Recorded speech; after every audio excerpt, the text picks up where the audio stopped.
Namaskar friends, welcome back to EduVedan Smart Classes. আজি পুনৰ আপোনালোকৰ ফ্ৰণ্টত আহিব লগা ডিএমই এক্সামৰ বাবে এটি ক্লাছ লৈ আহিছো। আজি ক্লাছত আমি ডিসকাস কৰিম অসম জিওগ্ৰাফিৰ কিছু ইম্পৰ্টেন্ট এমসিকিউজ। গতিকে দেৰি নকৰি আৰম্ভ কৰিছো আজিৰ ক্লাছটো। আজি আমাৰ প্ৰথম কোৱেশ্চন হৈছে which among the following is an antecedent river in Assam? মানে আমাৰ অসমৰ কোনখন ৰিভাৰ এন্টিসিডেন্ট ৰিভাৰ বুলি কৈছে। অপশন এ দিছে মানস ৰিভাৰ, অপশন বি দিছে জিয়া ভৰালী ৰিভাৰ,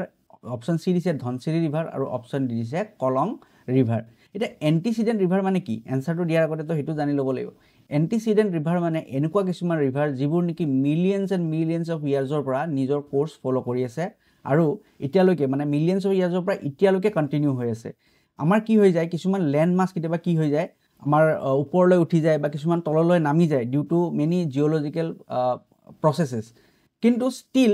এই যিবোৰ ৰিভাৰ সেইবোৰ স্টিল কন্টিনিউ কৰি থাকে। ধৰি লওক আমাৰ যিটো হিমালয়ান মাউন্টেন্স আছে আপোনালোকে গম পায় এইটো এটা ফল্ড মাউন্টেন্স আৰু এইটো কিয় ফৰ্ম হৈছিলে যেতিয়া আমাৰ ইণ্ডিয়ান প্লেট আহি পেলাই ইউৰেছিয়ান প্লেটৰ লগত খুন্দা খাইছিলে তেতিয়া ফল্ড মাউন্টেন্স ফৰ্ম হৈছিলে। কিন্তু তাৰ আগতেও কিছুমান ৰিভাৰ্স ফ্লো হৈ আছিল আৰু এই ৰিভাৰ্স এন্টিসিডেন্ট ৰিভাৰ্স বিলাক কেনেকুৱা সেইবিলাকে এতিয়াও হে ফ্লো হৈ আছে। তেওঁলোকে যদিও এনেকুৱা মাউন্টেন্স আহি গৈছে মাজত কিন্তু তেওঁলোকে কি কৰিব এই একদম পুৰা মাউন্টেন্সক কাটি পেলাই আকৌ স্টিল ফ্লো কৰি থাকিব। তো তেনেকুৱা টাইপৰ ৰিভাৰ্স বিলাকক এন্টিসিডেন্ট ৰিভাৰ বুলি কোৱা হয়। এতিয়া যদি চাও এইকিটা অপশনৰ ভিতৰত আমাৰ কাৰেক্ট অপশন হৈছে জিয়া ভৰালী ৰিভাৰ। আমাৰ যিখন জিয়া ভৰালী ৰিভাৰ আছে সেইখন আমাৰ কি হয় এখন antecedent river among the following things. এতিয়া যদি আমি চাও কেখনমান মই আপোনালোকক ৰিভাৰৰ মানে এক্সাম্পল দিছো যেনে আমাৰ ইন্দাস ৰিভাৰ আৰু ব্ৰহ্মপুত্ৰ ৰিভাৰ। এইখন কি হয় এইখনো এন্টিসিডেন্ট ৰিভাৰ হয় আৰু এইখন কিয়ত অৰিজিনেট হৈছে আমাৰ টিবেটত। ঠিক আছে, ইন্দাস ৰিভাৰ ব্ৰহ্মপুত্ৰ ৰিভাৰ। আৰু কিছুমান ৰিভাৰ আমাৰ যিবিলাক ওয়েস্টাৰ্ণ হিমালয়ান ৰেঞ্জেস আছে তাতে অৰিজিনেট হয় যেনে সতলজ ৰিভাৰৰ কথা কৈছে। আৰু কিছুমান ইষ্টাৰ্ণ হিমালয়ান ৰেঞ্জেস যেনে কোচি ৰিভাৰ, আমাৰ সুবনচিৰি ৰিভাৰ যিখন আছে সেইখনো এখন এন্টিসিডেন্ট ৰিভাৰ, আমাৰ জিয়া ভৰালী এখন এন্টিসিডেন্ট ৰিভাৰ। তো বুজি পালে এন্টিসিডেন্ট ৰিভাৰ মানে হল যিবোৰ মিলিয়নছ অফ ইয়াৰ্ছৰ পৰা স্টিল নিজৰ এতিয়ালৈকে কন্টিনিউ কৰি আছে। Okay, next question, which of the following river does not originate in Bhutan but flows through Assam? যদি চাও আমাৰ ইয়াতে অপশন এ দিছে, এই option A Manas, option B Subansiri, option C Puthimari আৰু অপশন ডি বেকি। ইয়াৰে কোনখন ৰিভাৰ ভুটানত অৰিজিনেট নহয় বুলি কৈছে কিন্তু অসমৰ মাজেদি ফ্লো কৰে। যদি চাও ইয়াৰে আমাৰ option B Subansiri river is the correct answer. Subansiri river ক'ত অৰিজিনেট হয় আমাৰ টিবেটত অৰিজিনেট হয় আৰু বাকি যিখন ৰিভাৰ আছে গোটেইখন ভুটানত অৰিজিনেট হয়। So Subansiri river is the correct answer for this. ইয়াৰ লগতে আপোনালোকক মই এটা মোৰ ডায়াগ্ৰাম এটা দিছো যত নেকি আমাৰ যিবোৰ ট্ৰিবিউটাৰিজ অফ ব্ৰহ্মপুত্ৰ মানে আমাৰ ব্ৰহ্মপুত্ৰৰ কেইবাটাও ট্ৰিবিউটাৰিজ আছে তাৰে গোটেইবোৰ আপোনালোকক মই ষ্টাৰ্টিঙৰ পৰা একদম লাষ্টলৈকে দি দিছো। আপোনালোকে জানে যে আমাৰ যিখন ব্ৰহ্মপুত্ৰ ৰিভাৰ সেইখন কেনেকৈ ফৰ্ম হৈছে আমাৰ তিনিখন নদী দিহাং দিবাং, যেনেকৈ এইখন দিহাং আছে তাৰপিছত দিবাং আছে আৰু লোহিত, এই তিনিখন নদী লগ লাগি পেলাই আল্টিমেটলি ব্ৰহ্মপুত্ৰ ফৰ্ম হয় আমাৰ। তাৰপিছত এই সদিয়াত ফৰ্ম হয়, তাৰপিছত এনেকৈ হি ফ্লো কৰে কোনটো ডিৰেকশ্যনত ফ্লো হয় from east to west, from east to ৱেষ্টলৈ ফ্লো কৰে। ওকে, আৰু তাৰ লগতে কি হৈ যায় এই ট্ৰিবিউটাৰিজ যিবিলাক আছে ট্ৰিবিউটাৰিজ বিলাকে আহি পেলাই ব্ৰহ্মপুত্ৰক জইন কৰে যেনে সুবনচিৰি, ৰঙা নদী, ডিক্ৰং, জিয়া ভৰালী, বৰনদী, পুঠিমাৰী, পাগলাদিয়া, মানস, চম্পাৱতী এইবোৰ গোটেইবোৰে আহি পেলাই লগ লাগে ফ্ৰম নৰ্দাৰ্ণ সাইড। গতিকে এইবিলাকক কোৱা হয় নৰ্থ বেংক ট্ৰিবিউটাৰিজ, নৰ্থ বেংক ট্ৰিবিউটাৰিজ বুলি কোৱা হয়। আৰু কিছুমান এনেকুৱা নদী আছে যেনে নদিহিং, বুঢ়ী দিহিং, দিচাং, দিখৌ, জাজি, ভোগদৈ, ধনচিৰি, কপিলি, কলং এইবোৰ মানে আমাৰ সাউদাৰ্ণ ডিৰেকশ্যনৰ পৰা গৈ পেলাই ব্ৰহ্মপুত্ৰক মানে জইন কৰে। গতিকে এইবিলাকক কোৱা হয় সাউথ বেংক ট্ৰিবিউটাৰিজ। ওকে, তাৰপিছত আল্টিমেটলি যেতিয়া অসমৰ পৰা ওলাই যায় তাৰপিছত তিস্তা নদী আহি পেলাই লগ লাগে, তাৰপিছত কি বুলি কোৱা হয় যমুনা বুলি কোৱা হয় আমাৰ ব্ৰহ্মপুত্ৰখনক। তাৰপিছত আল্টিমেটলি গংগা আহি লগ লাগিব, তাৰপিছত কি বুলি কোৱা হয় পদ্মা বুলি ক'ব সেইখনকে, আৰু তাৰপিছত আল্টিমেটলি বৰাক ৰিভাৰ আহি পেলাই জইন কৰে আৰু তাৰপিছত ফাইনেলি তাক কি বুলি কোৱা হয় মেঘনা বুলি কোৱা হয় বাংলাদেশত। আমাৰ যেতিয়া বাংলাদেশত সোমাই যায় যমুনা, পদ্মা আৰু মেঘনা এনেকুৱা তিনিটা নাম চেঞ্জ হৈ যায়। ওকে, তো ইয়াতে মই গোটেই কোৰ্সটো দি দিছো, আপোনালোকে এইটো চাব পাৰিব। গোটেইবোৰ যিমানখিনি আমাৰ মেজৰ ট্ৰিবিউটাৰিজ আছে গোটেই ট্ৰিবিউটাৰিজবোৰ ইয়াতে আছে, আপোনালোকে চাব পাৰিব। Okay, next, the Assam Arunachal Pradesh border dispute primarily involves which districts of Assam? মানে আমাৰ জানো যে আমাৰ অসম আৰু অৰুণাচলৰ মাজত কি বৰ্ডাৰ ডিস্পিউট চলি থাকে আৰু তাতে কোন কিখন মানে district of Assam is primarily associated option A দিছে ধেমাজি অপশ্যন বি দিছে লখিমপুৰ অপশ্যন চি দিছে শোণিতপুৰ আৰু অপশ্যন ডি দিছে অল অফ দি এবভ যদি আমি চাওঁ তেতিয়াহ'লে এই কুৱেশ্যনটোৰ কাৰেক্ট এনচাৰ হৈছে অল অফ দি এবভ মানে আমাৰ ধেমাজি লখিমপুৰ শোণিতপুৰ এই গোটেইবোৰ ডিষ্ট্ৰিক্টৰ লগত আমাৰ অসম আৰু অৰুণাচলৰ কি হৈছে ডিস্পিউট চলি থাকে যদি আমি মেপখন অলপ চাওঁ তেতিয়াহ'লে দেখিম যে এইখন আমাৰ কি হৈছে এইখন হৈ গ'ল আমাৰ অৰুণাচল প্ৰদেশ আৰু তাৰ লগতে আমাৰ কি আছে এইখন ধেমাজি হৈ গ'ল এইখন হৈ গ'ল লখিমপুৰ আৰু এইখন হৈ গ'ল শোণিতপুৰ এই গোটেইকেইটাই বাউণ্ডাৰী শ্বেয়াৰ কৰি আছে অৰুণাচলৰ লগত আৰু সেইকাৰণে ইয়াৰ লগত কি মানে আমাৰ কিছুমান ডিস্পিউট হৈ থাকে কাজিয়া পেচাল হৈ থাকে আৰু তাক সলভ কৰিবৰ কাৰণে আমাৰ গভৰ্ণমেণ্টে ট্ৰাই কৰি আছে okay so' option D all of the above is the correct answer for this question next which tectonic fault line is responsible for Assam high seismicity seismicity মানে আমাৰ ভূমিকম্প যে আমাৰ টেকটনিক ফল্ট লাইন আপোনালোকে যদি geography পঢ়িছে তেতিয়াহ'লে আপোনালোকে গম পায় যে আমাৰ গোটেই যিটো লেণ্ড মাছ সেইটো কি হয় আমাৰ কিছুমান প্লেটছৰ ওপৰত ঘূৰি থাকে প্লেট টেকটনিক্স বুলি কয় মানে আমাৰ সেইটো ফ্লোট হৈ থাকে আমাৰ মেগমাৰ ওপৰত আৰু সেইবোৰ কেতিয়াবা কেতিয়াবা কি হৈ যায় সেইবোৰে ক্লাছ হৈ থাকে আৰু তেতিয়া আমাৰ মোষ্টলি ভূমিকম্প আহে ঠিক আছে তে আমাৰ অসমতো কিছুমান টেকটনিক ফল্ট লাইন আছে ফল্ট লাইন মানে ফল্ট বাউণ্ডাৰীজ মানে প্লেট বাউণ্ডাৰীজ কিছুমান আছে আৰু সেই প্লেট বাউণ্ডাৰীজবিলাক কোনটো বাউণ্ডাৰীজ কাৰণে আমাৰ অসমত হাই মানে আৰ্থকুৱেক বেছিকৈ আহে বেছিকৈ আৰ্থকুৱেক অহা কাৰণটো কোনটো ফল্ট লাইনৰ কাৰণে হয় বুলি আমাক কুৱেশ্যন সুধিছে তে আমাক অপশ্যন এ দিছে Indo Burmese arc option B দিছে main boundary thrust option C দিছে চেগেইন ফল্ট আৰু অপশ্যন ডি দিছে নাগা দিচাং থ্ৰাষ্ট যদি আমি চাওঁ এই গোটেইকেইটাৰ ভিতৰত আমাৰ কাৰেক্ট এনচাৰ হৈছে option D Naga Disang thrust আমি যদি মেপত চাওঁ তেতিয়াহ'লে আপোনালোকে দেখিব যে আমাৰ এই যিটো পৰ্চন আছে ইয়াতে আমাৰ এইটো নাগা দিচাং থ্ৰাষ্ট আছে এইখিনি জেগাত যিটো ফল্ট লাইন আছে ইয়াৰ কাৰণে আমাৰ মেজৰ চিস্মিক এক্টিভিটিবোৰ হৈ থাকে ডাঙৰ ডাঙৰ ভূমিকম্প আহি থাকে ইয়াতে আপোনাৰ এটা কপিলি ফল্ট লাইন বুলিও আছে এই কপিলি ফল্ট লাইন আৰু এই নাগা দিচাং যিটো থ্ৰাষ্ট আছে এই এৰিয়াখিনিৰ কাৰণে আমাৰ হাই ভূমিকম্প বা বেছিভাগ ভূমিকম্প এইটো মানে ফল্ট লাইন বা প্লেট বাউণ্ডাৰীজৰ কাৰণে আমাৰ ভূমিকম্প আহি থাকে okay so' Naga Disang thrust is the correct answer for this question next The tertiary coal deposit of Assam are primarily found in which region? মানে আমাৰ tertiary coal deposits মানে কয়লা আমাৰ মেইনলি অসমৰ কোনটো জেগাত পোৱা যায় option A Majuli option B Barak valley option C upper Assam basin option D Karbi Anglong যদি আমি চাওঁ এইটোৰ কাৰেক্ট এনচাৰ হৈছে আমাৰ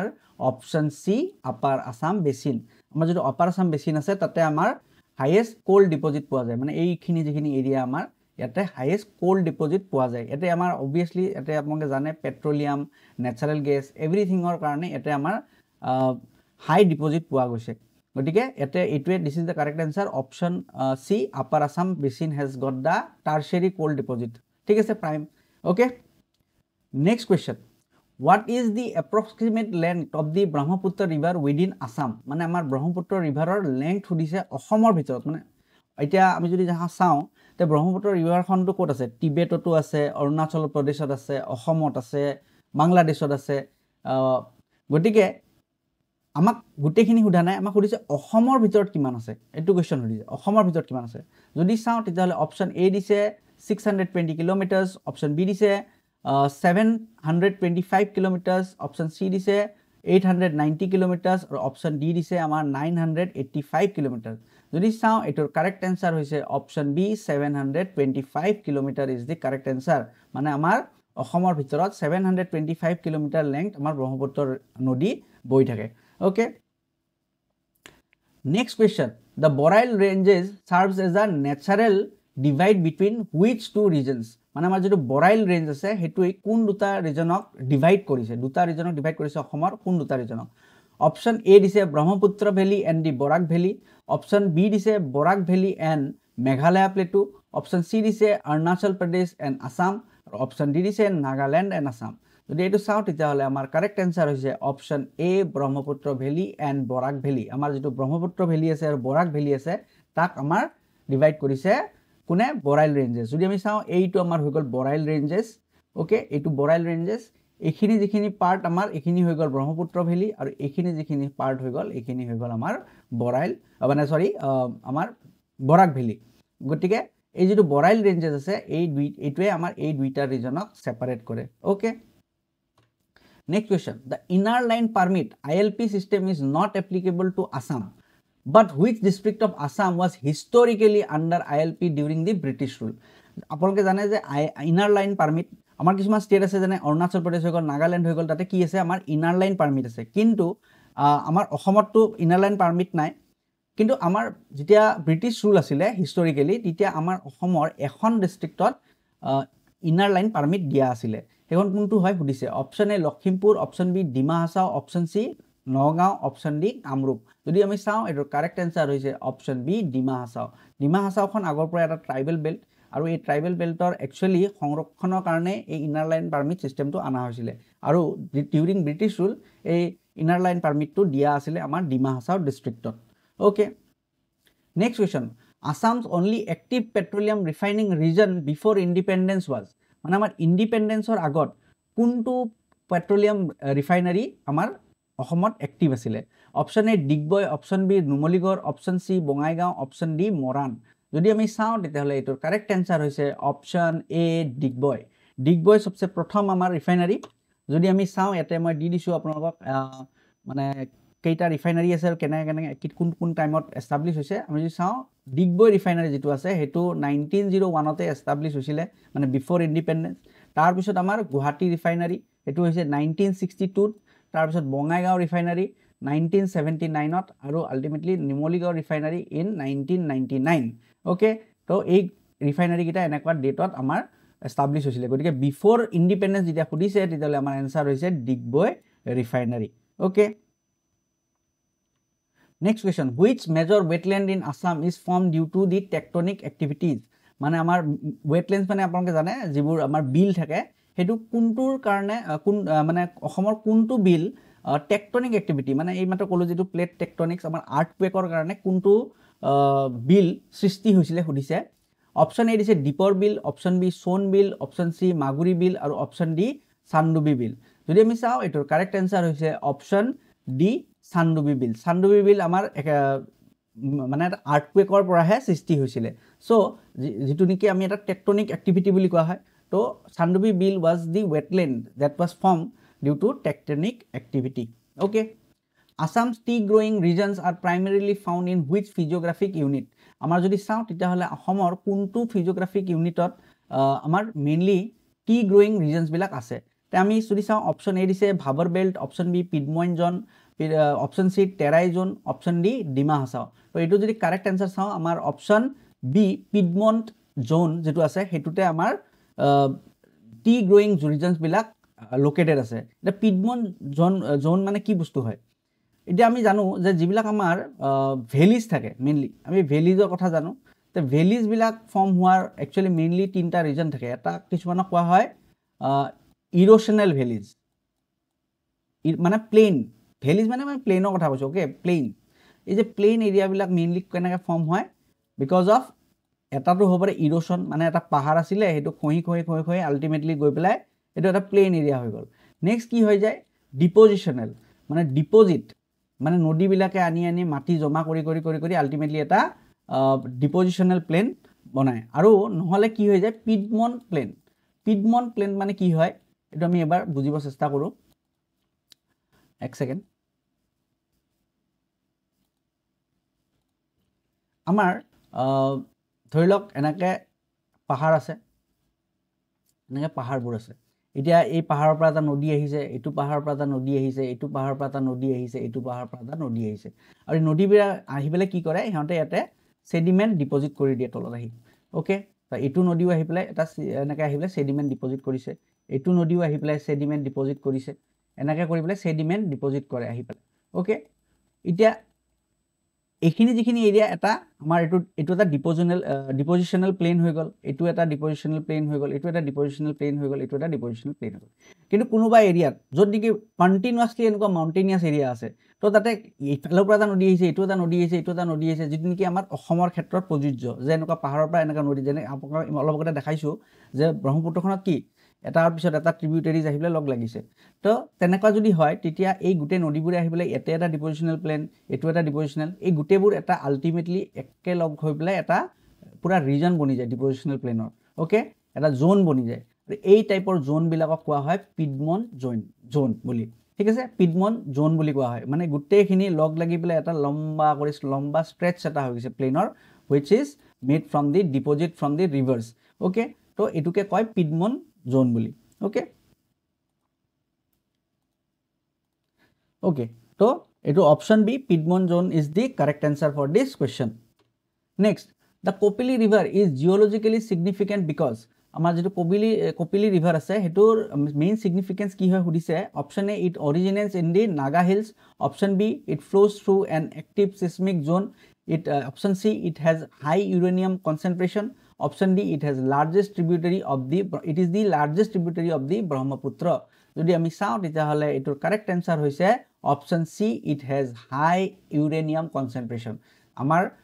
Kopili নদীৰ মাজত high uranium concentration পোৱা গৈছে so it is the geological significance of the Kopili river মানে uranium জানে আপোনালোকে radioactive substance যাৰ দ্বাৰা nuclear energy produce কৰিব পাৰি so that is the significance of Kopili river next which of the following districts in Assam has highest number of forest reserves মানে আমাৰ highest number of forest reserves কোনখন ডিস্ট্ৰিক্টৰ আছে হুদিছে option A Karbi Anglong option B Dima Hasao option সি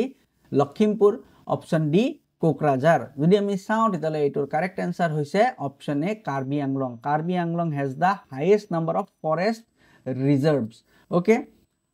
এটা আপোনালোকক এখন list মই দি দিছো এটা আপোনালোকে চাব পাৰিব যে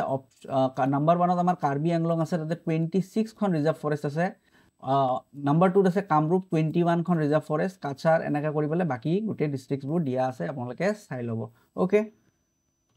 next question what is the major cause of the frequent floods in Brahmaputra valley মানে আমাৰ frequent flood হৈ থাকে আমাৰ ব্ৰহ্মপুত্ৰত তো আৰু ফেমাস বানপানীৰ কাৰণে ফেমাস গতে কিহৰ কাৰণে হৈ থাকে হুদিছে এটা দিছে option A snow melt in the Himalayas option B দিছে high intensity monsoon rainfall option C দিছে হাই এমাউন্ট অফ সেডিমেন্টস আৰু option D all of the above যদি আমি চাও তেতিয়া হলে আমাৰ স্নো মেল্ট তো আমাৰ হিমালয়াস হৈয়ে থাকে আমাৰ ব্ৰহ্মপুত্ৰখন মেইনলি তিনটা গ্লেচিয়াৰ পৰা বনিছে আমাৰ চামিয়াংডাং কুপি আৰু আংসি গ্লেচিয়াৰ আৰু সেই গুটেবোৰ কি হয় তাৰে স্নো বিলাক মেল্ট হৈ থাকে যেতিয়া বেছিকে মেল্ট হৈ যাব বেছিকে পানী আহি যায় অবিয়াসলি তাৰ পৰা বানপানী হ'ব আৰু হাই ইন্টেন্সিটি মনসুন আমাৰ বৰষুণ বহুত বেছি হয় ডিউৰিং দি মনসুন টাইমত বহুত বেছি বৰষুণ সো হেতুৰ কাৰণেও আমাৰ বানপানী হয় নেক্সট কি হৈছে হাই এমাউন্ট অফ সেডিমেন্ট মানে আমাৰ ব্ৰহ্মপুত্ৰই বহুত বেছি সেডিমেন্ট লৈ আহে সেডিমেন্ট মানে কি ভিতৰত যিবিলাক পাহাৰ বিলাক খহি যায় তো তাৰে পৰা যিবিলাক সয়েল বা স্যান্ড যিবিলাক কেৰি কৰে এটোকে সেডিমেন্ট বুলি কয় আৰু আপোনালোকে জানে যে আমাৰ ব্ৰহ্মপুত্ৰক ৰেড ৰিভাৰ বুলি কোৱা হয় মানে ইমান বেছি সেডিমেন্ট লৈ আহে এখানে নদীখন ওপৰৰ পৰা চালে মানে ৰঙা দেখি so high amount of sediments আৰু সেডিমেন্টস বিলাক যেতিয়া বেছিকে আহিব তেতিয়া কি হ'ব যেটো এখন ৰিভাৰৰ টলিটো হেতু যদি সেডিমেন্ট ডিপোজিট হৈ গৈ থাকে তো আল্টিমেটলি যেটো ৰিভাৰ বেড থাকে হেতু ওপৰলৈ আহিব তো পানীটো ওপৰলৈ আহিব আৰু আল্টিমেটলি কি কৰিব ওচৰৰ যিখিনি এৰিয়া আছে তাক ফ্লাড কৰি পেলাব গতিকে that is also one of the reason তো এটা যদি চাও তে option D all of the above is the correct answer for this question okay next which of the following is not a characteristics of the Borak river system আমাৰ যিখন Borak river আছে তাৰে কোনটো characteristics নহয় হুদিছে option a দিছে it has a dendritic drainage system it has a meandering course in the plains it is a tributary of Brahmaputra and it forms a delta before entering the Bangladesh যদি আমি চাও এটোৰ option C is the correct answer আপোনালোকে এটো directly দেখাই পাইছে it is not a tributary of ব্ৰহ্মপুত্ৰৰ ট্ৰিবিউটাৰি নহয় বৰাক ৰিভাৰ যদি আমি চাও এটা কিছুমান ওয়াৰ্ড দিছে এটা আমি বুজিব চেষ্টা কৰো যেনে ডেন্ড্ৰেটিক ড্ৰেইনেজ সিস্টেম মানে কি হয় মানে আমাৰ কিছুমান ৰিভাৰ আছে যিবোৰ নেকি এনেকে বৈ যায় আৰু বৈ যায় পেলাই আল্টিমেটলি যেতিয়া খতম হ'ব ওলাই মানে ৰিভাৰখন যেতিয়া সাগৰৰ লগত মিলিব ওলাই তেতিয়া এনেকুৱা বহুত বেছি আমাৰ মানে রুটস ডেন্ড্রনস বুলি কয় নহয় আমি নার্ভাস আপোনালোকে যদি নার্ভ সিস্টেম পঢ়িছে তেতিয়া নার্ভছত এনেকে ডেন্ড্রনস বুলি কয় মানে এনেকুৱা হিপা তো এনেকুৱা বস্তুবিলাক ডেন্ড্ৰনস বুলি কয় তো এনেকুৱা ডেন্ড্ৰেটিক ড্ৰেইনেজ সিস্টেম আছে না নাই খুদিছে তো অবিয়াসলি বৰাক ৰিভাৰ যেহেতু গৈ পেলাই যেতিয়া এন্ডিং হয় ব্ৰহ্মপুত্ৰৰ লগত লগ লাগে মেঘনা হোৱাৰ আগে আগে তো তাতে বহুত বেছি আমি ডেন্ড্ৰনস দেখা পাওঁ নেক্সট কৈছে it is a meandering course meandering course মানে যিবিলাক ৰিভাৰ এনেকুৱা মানে নিজৰ ট্ৰেকটো চেঞ্জ কৰি আগবাৰে তেনেকুৱা ৰিভাৰ্স বিলাকক মিয়েন্ডাৰিং ৰিভাৰ বুলি কোৱা হয় আৰু ডেল্টা মানে সেই যেটো ইমাত্ৰ কলো ডেল্টা মানে ইমাত্ৰ কলো যে ডেল্টা বিফোৰ এন্টাৰিং বাংলাদেশ এই বাংলাদেশত সোমাৰ আগতে এনেকুৱা ডেল্টা ফৰ্ম কৰে এই যে ইমাত্ৰ কলো এই এনেকুৱা কৰিবলে এন্ডিংৰ ফালে এনেকুৱা ফৰ্ম কৰে ডেল্টা ইজ কি এটা ট্ৰায়াঙ্গুলাৰ ৰিজন এটা ফৰ্ম কৰে য'ত নেকি বহুত বেছি ডিস্ট্ৰিবিউটৰিজ বুলি কয় ডিস্ট্ৰিবিউটৰিজ ফৰ্ম কৰি পেলাই আলটিমেটলি এটা আমাৰ ডেল্টা ফৰ্মেশন কৰে এটা বহুত বেছি সেডিমেন্ট ডিপোজিট কৰি দিয়ে এখন নদীয়ে আৰু এইটো বস্তুকে ডেল্টা বুলি কোৱা হয় এটা ট্ৰায়াঙ্গুলাৰ টাইপৰ শেপ ওকে সো ইয়াৰে বাকি গুটে কিটা correct only it is not a tributary of Brahmaputra. So it is not a characteristics of the Barak river. So option C is the correct answer for this question. Yate ami uporde aki dilo. Ek second.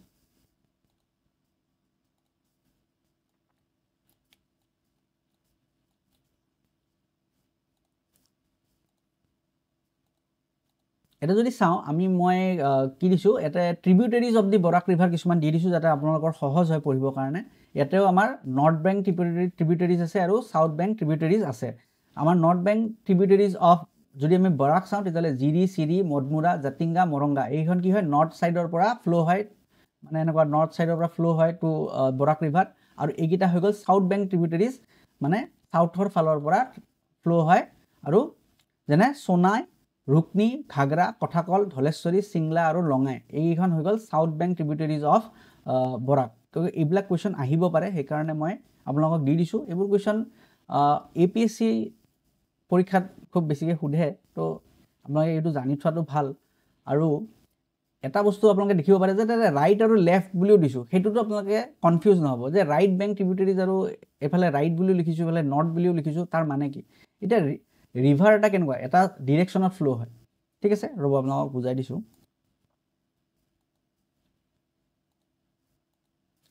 মানে আমাৰ এটা river এনেকৈ flow হয় ঠিক আছে এটা ডাইৰেকশনত ধৰিলক flow হৈ আছে ফ্ৰম ইষ্ট টু ওয়েষ্টৰ ফালে ফ্লো হৈ আছে এতিয়া এটো যেটা ফ্লো হ'ব আমাৰ যদি এটা ধৰিলক এইটো এটা মানুহ ইফালে ব্যাক সাইড আৰু ইফালে ফ্ৰন্ট সাইড এটো না এতিয়া এই মানুহটো যেতিয়া খুজ কাৰিব তেতিয়া এই দুখন হাত এতিয়া মানুহটোৰ যেতিয়া খুজ কাৰিব এইটো ডাইৰেকশনত তো এইটো সাইড আমাৰ কি হৈ যাব ৰাইট সাইড হৈ যাব এইটো সাইড আমাৰ লেফট সাইড হৈ যাব আৰু যদি এইটো ইষ্ট এন্ড ওয়েষ্ট হৈ যায় তেতিয়া হলে আমি এইটো সাইডে কি কম ইফালে নৰ্থ বুলি কম ইফালে সাউথ বুলি কম তে আমাৰ ৰাইট যেটো সাইড থাকে তেতিয়া হেতুৱে নৰ্থ সাইড হ'ব আৰু যেটো লেফট সাইড থাকে হেতুৱে সাউথ হ'ব যদি ইষ্ট টু ওয়েষ্ট ডাইৰেকশনত এটা মানুহ বা নদীখন যদি ফ্লো হৈ আছে তেতিয়া হলে আমাৰ ৰাইট বেংক ট্ৰিবিউটাৰিজ বিলাককে নৰ্থ বেংক ট্ৰিবিউটাৰিজ বুলি কোৱা হ'ব মানে ইফালৰ পৰা যোনে ফ্লো হৈ আছে বিলাক ৰাইট বেংক ট্ৰিবিউটাৰিজ আৰু যিবিলাক সাউথৰ পৰা ফ্লো হৈ আছে হেবিলাকক আলটিমেটলি লেফট বেংক ট্ৰিবিউটাৰিজ বুলি কোৱা হ'ব ওকে সো হেতুৱে কনসেপ্ট এটো মানে কনফিউজ হ'ব নালাগে okay Okay, next question. The historic Saraighat battle was fought near which present day river island? মানে আমাৰ Saraighat battle fought হৈছিলে কাৰ লগত মুগল বিলাকৰ এগেইনষ্টত আমাৰ লাচিত বৰফুকনৰ যুদ্ধ খুব ফেমাস তে সেইখন ব্যাটেল কোন জায়গাত মানে হৈছিলে মানে কোনটো আইল্যান্ডৰ ওচৰত হৈছিলে আজি প্ৰেজেন্ট ডে যেটো আইল্যান্ড আছে হেতু কোনটো আইল্যান্ডৰ ওচৰত ব্যাটেলখন ফাইট কৰা হৈছিলে অপচন এ দিছে মাজুলী অপচন বি দিছে উমানন্দ অপচন সি দিছে পিকক আইল্যান্ড অপচন ডি দিছে কামাখ্যা টেম্পল যদি আমি চাও তেতিয়া হলে আমাৰ option B Umananda is the correct answer for this question আমি যদি চাও এতে ম্যাপখন আছে আমাৰ যুদ্ধখনৰ ম্যাপ দে এখন তে আমাৰ এই যদি আপোনালোকে চাই যে নীলাচল হিল আছে আমাৰ ইফালে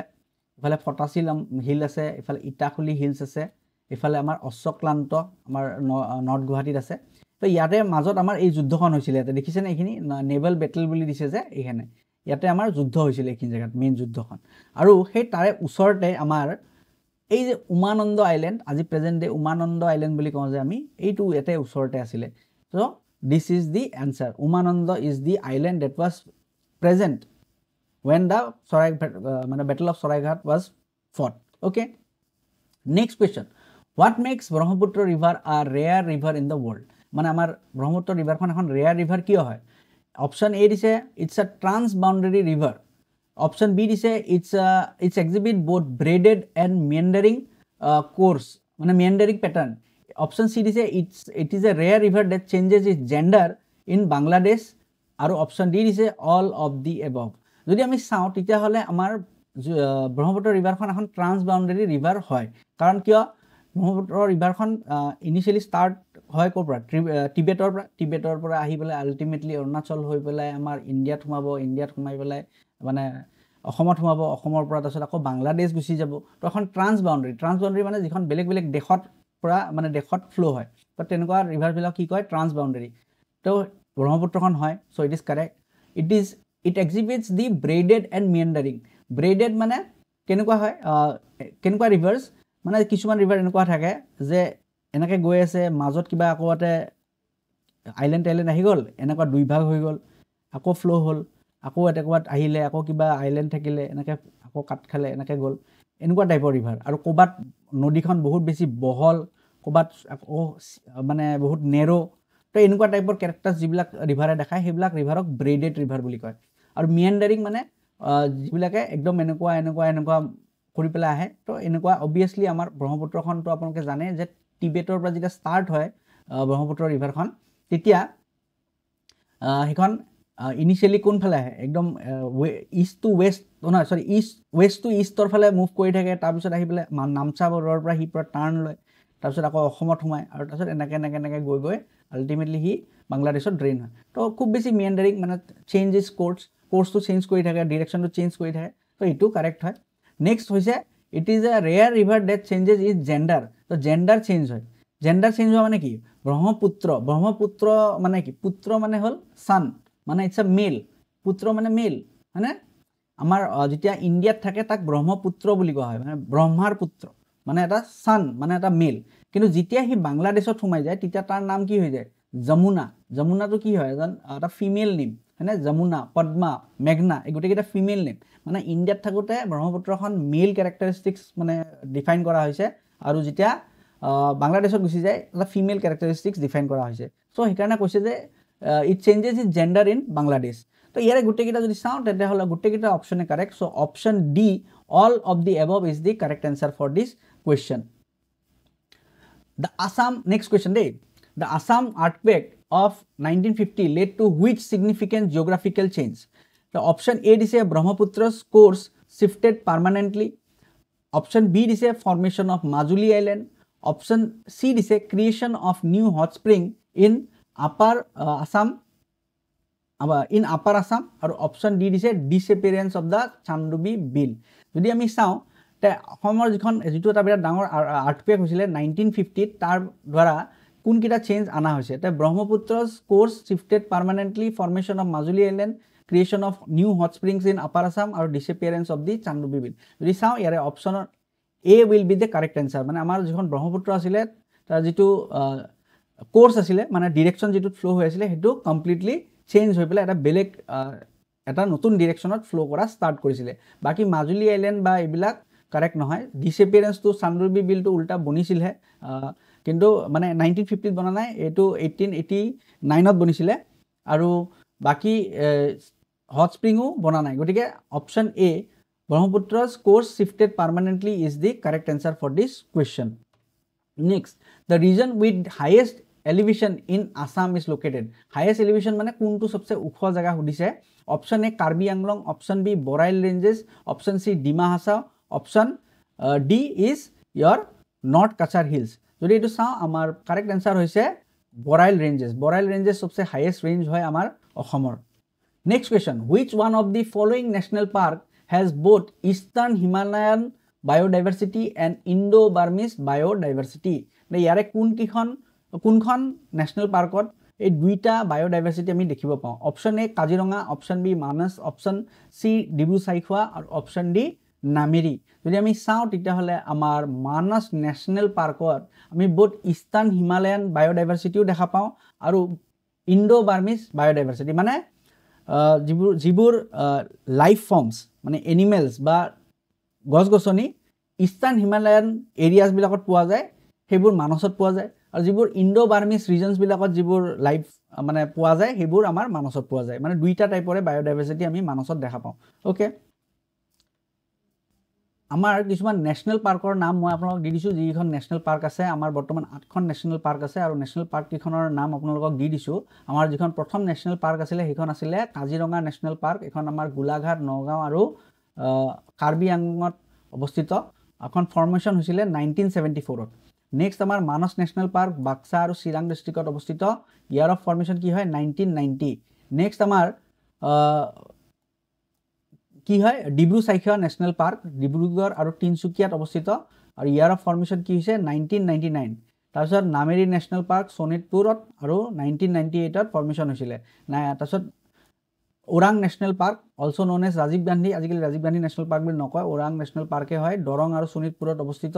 ফৰ্ম হৈছিলে 1999ত নেক্সট হৈছে দিহিং পাটকাই নেশ্যনেল পাৰ্ক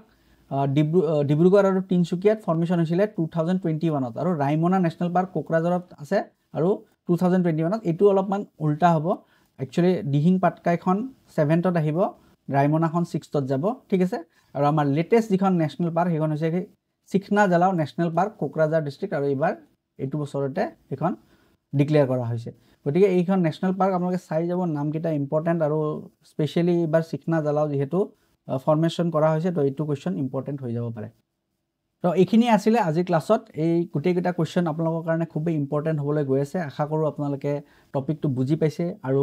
নতুন বস্তু কিছু জানিবলৈ পাইছে যদি আপোনালোকে ক্লাছটো চাই ভাল পাইছে তেতিয়াহ'লে লাইক শ্বেয়াৰ আৰু কমেণ্ট কৰিব আৰু এইখিনিতে মই ক'ব বিচাৰোঁ যে মই এটা ফ্ৰী মক টেষ্ট এটা লৈ আহিম এখন মক টেষ্ট কুৱেশ্যন পেপাৰ ফ্ৰী আপোনালোকে যদি ল'ব বিচাৰে তেতিয়াহ'লে কমেণ্ট ছেকশ্যনত মক টেষ্ট বুলি কমেণ্ট কৰিব মই আপোনালোকক যিখন পেপাৰ আছে প্ৰভাইড কৰি দিম আপোনালোকে প্ৰেক্টিছ কৰিব পাৰিব আৰু যদি ভিডিঅ'ছবোৰ চাই ভাল পাইছে তেতিয়াহ'লে চেনেলটো ছাবস্ক্ৰাইব কৰিব আজিলৈ ইয়াতে এৰিছোঁ ধন্যবাদ